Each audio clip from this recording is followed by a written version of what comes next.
15 বছর পর যুব হকিতে বিশ্ব চ্যাম্পিয়ন হওয়ার পর আসন্ন হকি ইন্ডিয়া লিগের চাহিদা বেড়েছে জুনিয়র হকি তারকাদের। সর্দার রঘুনাথদের সঙ্গে সমানে সমানে লড়াইয়ের জন্য প্রস্তুত হরজিৎ সিংহ, সিমরনজিতরা। কিন্তু 2016 বিশ্ব চ্যাম্পিয়ন দলের এই সদস্যদের জীবনটা 6 মাস আগেও মোটেই এমনটা ছিল না। কারোর বাবা ট্রাক ড্রাইভার, কারোর পরিবার চলে চাষ করে।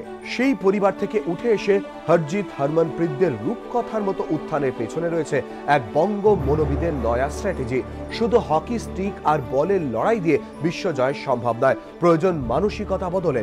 আর সেই জন্যই বাঙালি মনোবিদ মৃণাল চক্রবর্তী লিখে ফেলেন একটি বই, যে বইয়ের পরিকল্পনা ও স্লোগান ছাড়াও ছিল টাইগার উডস থেকে শুরু করে বিখ্যাত ক্রীড়া ব্যক্তিত্বদের মোটিভেশনাল কোট। হরমনপ্রীত মনদীপদের কিট ব্যাগে স্টিক জার্সির সঙ্গে বিশ্বকাপ চলাকালীন থাকতো এই বইও। বিশ্বজয়ী হকি দলের সদস্য বাঙালি মনোবিদ মৃণাল চক্রবর্তীর দাবি, যত বিশ্বকাপ এগিয়েছে ততই বইয়ের সঙ্গে একাত্ম হয়েছিলেন যুব হকি বিশ্বজয়ীরা। একটা ট্যাগ যেটা বইয়ের মধ্যেও রাখা যায়, আবার ব্যাগের মধ্যেও রাখা যায়, এটা ল্যামিনেট করে আমরা ব্যাগের মধ্যে রেখেছিলাম এবং এখানে এই স্লোগানটাকে হিন্দিতেও লিখে রেখেছিলাম এবং ডেটগুলো দেওয়া ছিল। কেন? কতদিন তোমার হাতে বাকি আছে, কাউন্টডাউন, তাহলে তুমি আরো বেশি মোটিভেটেড হবে, আরো বেশি ডেডিকেটেড হবে।